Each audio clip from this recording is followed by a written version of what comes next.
তেরা চোখের সুবিধে অসুবিধে। শিবরাম চক্রবর্তী। গোড়া চটে গেছে, ভয়ানক রকম চটে গেছে। কোনো মানুষের কিংবা পশুপক্ষীর ওপরে নয়, যাদের অপদার্থ বলে গাল দিয়ে অপমান করা যেতে পারে। গোড়া চটেছে যত নির্জীব পদার্থের ওপর। ওদের নির্জীব ভেবে যতটা নিরীহ মনে করি আমরা, আসলে ওরা ততটাও ভালো মানুষ নয়। হারে হারে ওদের বজ্জাতি। এই দেখো না, কত কষ্ট করে একটা আধুলি সে আদায় করলো মামিমার কাছ থেকে বায়োস্কোপ দেখবে বলে, কিন্তু এক্ষুনি হঠাৎ হাত থেকে পড়ে পাজির পা ঝাড়া আধুলিটা যে কোথায় গিয়ে লুকোলো কে জানে। এইটুকু তো ঘর, তার কোনো জায়গায় খুঁজতে বাকি রাখেনি গোড়া। এ কোণ দেখলো, চেয়ার সরালো, টেবিল নাড়ালো, ছেঁড়া কাগজের বাস্কেটটা পর্যন্ত সন্ধান করলো, কিন্তু না, তার আর পাত্তা নেই। এই তো ঘর, এর মধ্যে কোথায় যে ঘাপটি মেরে বসে আছে। ওই পোস্টার তলায় সেঁধোয়নি তো হতভাগা। আশান্বিত অন্তরে, অত্যন্ত সন্তর্পণে গোড়া পোস্টটাকে তুলল। না, নেই। হতাশ হয়ে মাটিতেই বসে পড়ল গোড়া। ঘরে অতগুলো গদিয়ান চেয়ার থাকা সত্ত্বেও কোথায় যেতে পারে তবে? এই তো চোখের পলকে বলতে গেলে একটু আগেই চকচকে বস্তুটা তার মুঠোর মধ্যেই ছিল। আচ্ছা, দেওয়ালে টাঙানো ওই ছবিগুলোর পেছনে নেই তো? মাটিতে পড়ে একেবারে অতটা লাফিয়ে উঠবে? আধুলিদের হাই জাম্পের রেকর্ড অবশ্য গোড়ার জানা নেই, কিন্তু এতটা যে গোড়া নিজেই লাফাতে পারে না। যাই হোক, তবুও একবার দেখা ভালো। সে মরিয়া হয়ে উঠেছে। যেখান থেকে হোক ব্যাটাকে খুঁজে বের করবেই। বের করে এক্ষুনি ওকে ভেঙে 32 খানা করবে, তবেই ওর রাগ যাবে। তখনই ব্যাটা জব্দ হবে। ওর পক্ষে লুকোনো হবে অন্তত 32 গুণ কঠিন। কিন্তু না, ছবিগুলোর পেছনেও নেই। গোড়ার হাই জাম্পের রেকর্ড ভাঙতে পারা সামান্য আধুলির সাধ্য নয়। ছবিগুলোর পেছনে ওকে না পেয়ে গোড়া একটু খুশি হলো মনে মনে। এমন লুকিয়ে থাকবার কায়দা জানে এই টাকা পয়সাগুলো যে তারিফ করতে হয়, কিন্তু তারিফ করবার মতো তো মনের অবস্থা নয় এখন গোড়ার। ম্যাটিনির শোয়ে ইনভিজিবল ম্যান দেখতে যাচ্ছে সে, কিন্তু ইনভিজিবল আধুলির জন্যে কি বিপদেই না পড়লো দেখো দেখি। গোড়া ভারী চটে গেছে, নইলে স্বভাবত সে সহজে চটে না। ভারী মিষ্টি স্বভাব আমাদের গোড়ার, কিন্তু এখন চটতে হয়েছে ওকে। আধুলির বোঝা উচিত যে গোড়ার এখন সিনেমার তারা, লুকোচুরি খেলার সময় এখন না। না, আধুলির সঙ্গে লুকোচুরি খেলতে এখন রাজি নয় গোড়া। এখন কেন, কোনো সময়ই না। গোড়া আবার মাটিতে বসে পড়ল। কি করবে বলো আর? অসহায় ভাবে সে এবার শুয়েই পড়ল মাটিতে। না, সত্যি এরা বড় অভদ্র আচরণ করছে গোড়ার সঙ্গে, এই সব নির্জীব পদার্থেরা। বাস্তবে কি এদের অত্যাচার অসহ্য হয়ে উঠেছে দিনকে দিন। এই তো গত সপ্তাহে স্কুলের স্পোর্টস দেখতে গিয়ে মার্কাস স্কোয়ারে কি নাকালটাই না সে হয়েছে। গেট বন্ধ হয়ে গেছিল, রেলিং টপকাতে গিয়ে তার অমন জড়ি পেড়ে কাপড়ের দশা ভাবতে গেলে চোখে জল আসে। এক নিমেষে একেবারে ফর্দা ফাইন। তার উপরে এই উপলক্ষে স্কুলের ছেলেরা কি হাসিটাই না হাসলো। এত লোকের সামনে রেলিংয়ের এই দুর্ব্যবহারের কথা এই জীবনে আর ভুলবার নয়। এই তো সেদিন রুমালে ফুল তুলতে গিয়ে মামিমা ছুঁচ হারিয়ে বসলেন। খোঁজ কোথায় গেল ছুঁচটা, কিন্তু আর কি তার পাত্তা আছে? মামিমা বললেন, এই গোড়া, একবার দেখ না বাবা, খুঁজে কোথায় ভুলে ফেললাম, দেখ দেখি। গোড়া জবাব দিচ্ছে, আমি পারবো না মামিমা, আমি এখন কুহকের দেশে পড়ছি যে। স্বীকার করি, যত রাজ্যের কৌতূহল প্রেমের মিত্তিরের ওই বইখানায় জড়ো হয়েছে, সেই কারণে ছুঁচ খোঁজার আগ্রহ তখন তার না থাকাই স্বাভাবিক। কিন্তু খুঁজলেই ভালো করত গোরা। মামিমার হাত থেকে পরিত্রাণ পাওয়ার জন্যে গোরা ভাবল, যাই চিলেকোঠার ঘরে চুপচাপ বসে পড়ি গে। কিন্তু যেই না কুষাণটায় বসতে যাবে, তার আগেই যে ছুঁচ মহাপ্রভু সেখানে গিয়ে বসে আছেন তাকে জানতো। কাজেই গোরা কুহুকের দেশে পড়তে গিয়ে পড়ল গিয়ে কিনা ছুঁচের কোল ঘেঁষে। মেজমা বললেন, ধনুষ্টঙ্কার থেকে বড্ড ভিজে গেল ছোঁড়াটাই যাত্রায়।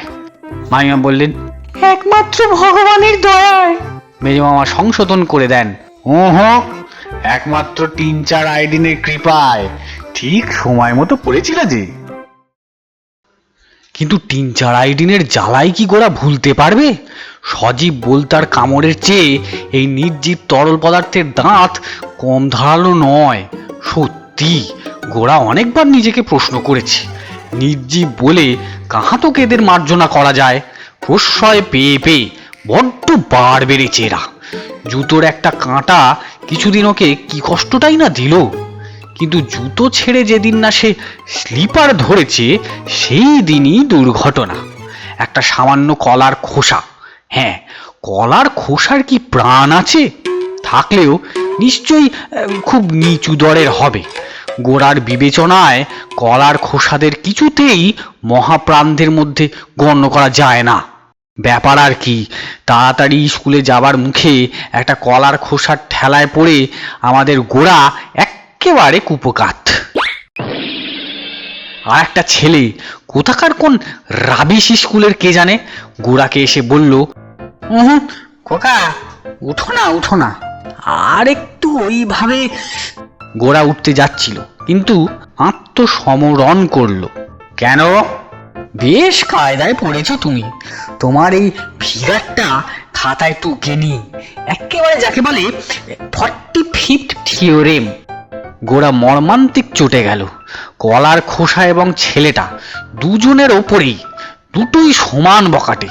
কিন্তু তার এই মানহানির জন্যে দায়ী তো ওই কলার খোসাটাই।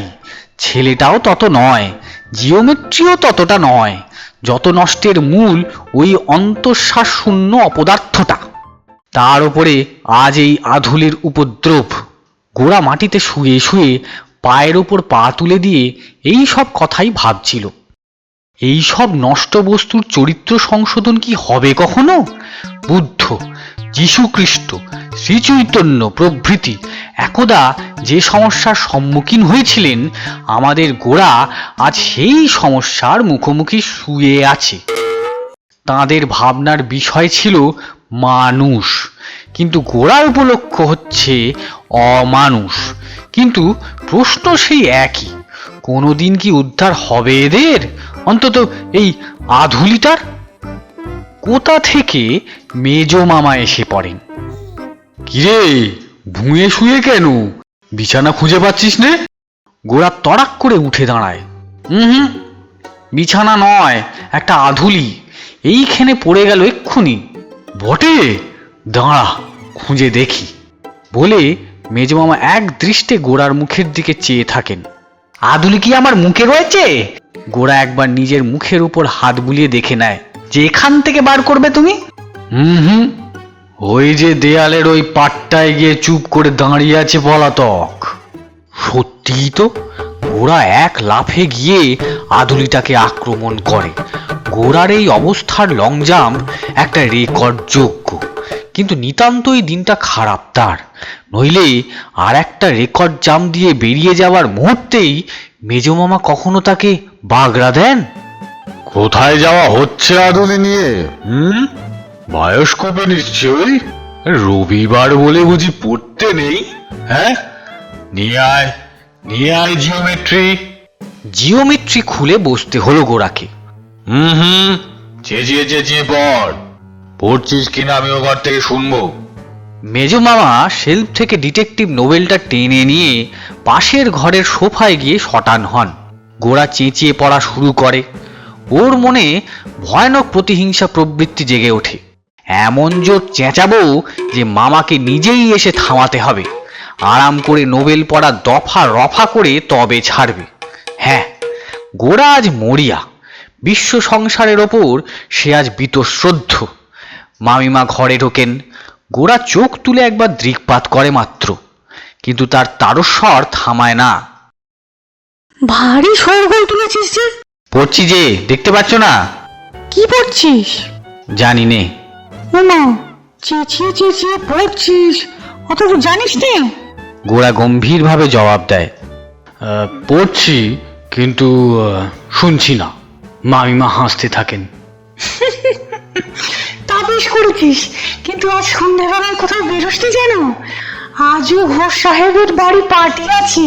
হ্যাঁ, বলো কি, পার্টি আছে আজও? হ্যাঁ। আসন্ন ভোজের ভরসায় গোরা কিছুটা চাঙ্গা হয়ে ওঠে। আচ্ছা মামিমা, তুমি বলছিলে না, হ্যাঁ, তুমি বলছিলে না যে কোন বৈজ্ঞানিক নাকি আবিষ্কার করেছেন যে জড় পদার্থেরও সব প্রাণ আছে? হ্যাঁ, জগদীশচন্দ্র। হ্যাঁ হ্যাঁ হ্যাঁ, আমারও তাই মনে হয়, জানো তো, আমি রোজই তার প্রমাণ পাই। আমি খুব বিশ্বাস করি, সত্যি। জগদীশচন্দ্রকে একটা চিঠি লিখে জানাবো এই কথা। তা জানাস? তাহলে একটা খাম দিও তুমি, কেবল প্রাণ নয়, পেটে পেটে ওদের দুষ্ট বুদ্ধিও। তোমার সেই আধুলিটার কীর্তি শুনবে? একটু আগেই হাত থেকে পড়ে ওই কোণে গিয়ে এমন লুকিয়েছিলেন যে আমি তো কিছুতেই খুঁজে বার করতে পারছিলাম না। কি বার করলো তবে? মেজো মামার টেরা চোখ। টেরা চোখে অনেক সুবিধা, বুঝলি মামিমা? হায়, আমার যদি চোখ টেরা হতো। গোরা দীর্ঘ নিঃশ্বাস ফেললে। আয়না নিয়ে অনেক চেষ্টা করেছি, বুঝলি মামিমা, কিন্তু কিছুতেই হয় না। চোখকে নির্জীব পদার্থের মধ্যে গণ্য করা যায় কিনা গোরা বিবেচনা করতে থাকে। মামিমা বললেন, দেখিস, সাবধান, আজকের পার্টিতে যেন আবার সেদিনকার মতো না হয়। আগের পার্টির সেই দুর্ঘটনার কথা ভাবতেও গোরা শিউরে ওঠে। কিন্তু সে কি গোরার দোষ? আর যদি তাও হয়, তাহলে তার একার দোষ নয়। হয়েছে কি, আলুর দমের প্লেট থেকে একটা গোটা আলুকে যেমন না সে বাগাতে যাবে, আলুটা করলো কি, গোরার হাত থেকে কি কৌশলে বলা যায় না, নিজেকে কোনো রকমে ছাড়িয়ে নিয়ে অকস্মাৎ যেন আকাশে উঠতে শুরু করে দিলে। গোরা বিস্মিত নেত্রে তাকিয়ে দেখল, আকাশে উল্কাপাতের বেলা যা হয় তেমনি অদ্ভুত ব্যাপার। আলুর দমটা যেন নক্ষত্র বেগে শূন্য পথ দিয়ে ছুটে চলল। ডিনার টেবিলের এক্কেবারে ওধারে বসেছিলেন ঘোষ সাহেব। লাগবি তো লাগলো গিয়ে তাঁরই নাকের আগায়। ঘোষ সাহেব আর্তনাদ করে উঠলেন, বাবা রে, কি লাগলো আমার নাকে? কি লাগলো? চারিদিকে তাকালেন, কিন্তু কোথায় তাকে খুঁজে পাওয়া যাবে? ঘোষ সাহেবকে বক্সিং এর প্যাঁচে কাবু করে সে তখন জানলা দিয়ে সবেগে প্রস্থান করেছে। গোরার ভাগ্য ভালো যে মামিমা ছাড়া এই উল্কাপাত, মানে আলুর দম পাত, আর কারুর নজরে পড়েনি। মামিমা তাকে বাঁচিয়ে দিয়েছিলেন। ও কিছু না মিস্টার ঘোষ, ও কিছু না, ওই আলুর দমের কাই মাত্র। ঘোষ সাহেব রুমাল দিয়ে নাক মুছলেন। তাই তো, আলুর দমের কাই তো বটে, কিন্তু তার সন্দেহ হয়। কাই তো দেখছি, কিন্তু কাই এত জোরে লাগবে? তিনি ঘাড় নাড়তে থাকেন। কাইয়ের কখনো এত জোর হতে পারে না। গোরা দেখল ঘোষ সাহেবের সন্দেহকে বেশি দূর এগোতে দিলেই সর্বনাশ। কাইয়ের সবলতার পক্ষে ওকালতি করা সে প্রয়োজন মনে করল। তাড়াতাড়ি বলল, আপনি কি ভাবেন যে কাই জিনিসটা খুব রোগা? মানে তার গায়ে একটুও জোর নেই? ঘোষ সাহেব নাকে হাত বুলোতে বুলোতে গোরার দিকে সন্দিগ্ধ দৃষ্টিপাত করেন। নিশ্চয়ই না। আপনি তাহলে বলবেন যে আলুর গায়েও জোর নেই, তাই তো? বেশ, একটা আলুর দম টিপে ভাঙুন দেখি। বলে গোরা সাবধান হয়ে বসে। নিজের নাক তো বাঁচাতে হবে। আলুর দম টেপা মানেই আসন্ন বিপদ। যদিও যে টেপে তার বিশেষ নয়, কিন্তু গোরার নাকের ফাঁড়া সেদিন কাটলো। ঘোষ সাহেব কি ভেবে বলা যায় না, হাতের সাহায্য না নিয়েই দাঁতের সাহায্যেই আলুর দমের শক্তি পরীক্ষা করলেন। গোরা মামিমাকে আশ্বাস দেয়, তুমি ভেবো না মামিমা, পাজি আলুর ছায়াও মারাবো না আজ। কিন্তু তা তো নয়, কি করলে চোখ টেরা হয় তাই কেবল ভাবছি আমি। কেন বলতো? গোরা মুখখানা ভারী গম্ভীর করে তোলে। টেরা চোখ হলে নেমন্তন্ন বাড়ি গিয়ে ডবল খাওয়া যায়। বলিস কি রে? তুমি অবাক হচ্ছ মামিমা? কেন, সেদিন ঘোষ সাহেবের বাড়ি মেজো মামা কি করলেন? তোমার পাশেই বসে নিজের প্লেট থেকেও খাচ্ছিলেন, আবার নিজের প্লেট মনে করে আমার প্লেট থেকেও তুলছিলেন। আমার তো ভালো করে খাওয়াই হলো না সেদিন। মামিমা হাসতে থাকেন। আজ থেকে তুই আমার পাশেই বসিস। তা না হয় বসবো, বসতেই তো হবে আমাকে, যতদিন না চোখ দুটোকে টেরা করতে পারছি। সচক্ষে দেখে তো মেজো মামার প্লেট থেকে তুলতে পারবো না, কিন্তু কত কষ্টই না করছি বলো। বলে গোরা কপাল কুঁচকে মুখ বেঁকিয়ে চোখের অদ্ভুত এক ভঙ্গি করে। দেখো না মামিমা, দেখো না, হচ্ছে হচ্ছে। ও হবার নয়। গোরা হতাশ ভাবে মাথা নাড়ে। আমি রোজ 1 ঘন্টা করে চোখের এক্সারসাইজ করি বুঝলে মামিমা, তবু হয় না। চোখ ভারী শয়তান, ওকে সোজা করা মানে বাঁকা করা ভারী শক্ত। বেশ, খাবার জন্যই তো তোর চোখ টানা করা। তা এমনি তোর পেটে যত ধরে খাস। হুম, এমনি কেমন চক্ষু লজ্জা করে না, কিন্তু খাওয়াই কি সব? টেরা চোখে আরো কত সুবিধা। মেজো মামা অত বিদ্বান হলো কি করে? 5-5টা পাশ করা কি মুখের কথা? অথচ মেজো মামা চেঁচিয়ে পড়া দূরে থাক, কোনোদিন পড়ার বইও ছোঁয়নি, কেবল টেরা চোখের গুণে। কি রকম? মামিমার কৌতূহল হয়। পরীক্ষার হলে বেমালুম পাশের ছেলের খাতা থেকে টুকে মেজো মামা নিজেই একজনের কাছে গল্প করেছিলেন, আমি শুনেছি। যে সময় গাঢ় ভাবছে তিনি নিজের খাতায় চোখ রেখেছেন, সেই সময় তিনি অন্য ছেলের খাতা থেকে বেমালুম টুকছেন। আগাগোড়া টুকে পাস বুঝলে মামিমা। আমাকেও যদি মেজো মামার মতো 5-5টা পাস করতে হয়, তাহলে আমার চোখও টেরা করে দিতে হবে কিন্তু, বুঝেছ? আচ্ছা মামিমা, ওষুধ খেলে কিংবা চোখের অপারেশন করলে হয় না? মামিমা হাসতে থাকেন। টেরা চোখের জন্য তুই মামার চাকরি যায় যায় হয়েছি তা জানিস? কেন কেন মামিমা? ছেলেরা সব খেপে গেছে ওর উপরে। মাস্টারি কাজ বুঝি থাকে না আর। এবার স্কুলের টেস্টে উনি গার্ড হয়েছিলেন বুঝেছিস। 103 জন ছেলে পরীক্ষা দিচ্ছিল, তার মধ্যে 20টাকে তিনি নকল করতে ধরে ফেলেছেন। কখন অন্যদিকে তাকাচ্ছেন আর কখন তাদের দিকে তাকাচ্ছেন ছেলেরা বুঝতে পারেনি কি না। মেজো মামার বেলা সব উল্টো। সেই সেই তো, সেই 20টার তো পরীক্ষাই দেওয়া হলো না। বাকি 30টা ছেলে নকল করবার সুযোগ পেল না বলে পাশই করতে পারলো না। সব এবার ডিসঅ্যালাউড, ক্লাসকে ক্লাস। আবার টেস্ট হবে বুঝেছিস। উনি বলেছেন উনি আবার গার্ড দেবেন। শুনে তো ছেলেরা সব খেপে গেছে। সমস্ত স্কুল স্ট্রাইক করবে নাকি? হাঙ্গার স্ট্রাইকও করতে পারে। তাহলে তো ভারী মুশকিল। মুশকিল বলে মুশকিল, সবাই ওকে ইস্তফা দিতে বলেছেন, নইলে স্কুল নাকি তুলে দিতে হয়। গোরা সহানুভূতি প্রকাশ করে। এক কাজ করা যাক না মামিমা, আমরা দুজনেই অপারেশন করে চোখ বদলে নিই না কেন? মেজো মামাকে আর তো পাস করতে হবে না, কি দরকার তার টেরা চোখ রাখবার? সহসা সে উৎসাহিত হয়ে ওঠে। হ্যাঁ মামিমা, বুঝলে আমার না এক ডাক্তার বন্ধু আছে, ক্যাম্পবেলে পড়ে। আমি বললেই সে চোখ কেটে দেবে, কিন্তু মেজো মামা রাজি হলে হয়। আচ্ছা, আমি রাজি করাবো খুন। এখন তাড়াতাড়ি জামা কাপড় পরে তৈরি হয় না তো, ঘোষ সাহেবের আবার আসার সময় হয়ে গেল। এ কি, এ আবার কি ছিঁড়ির জামা পরা?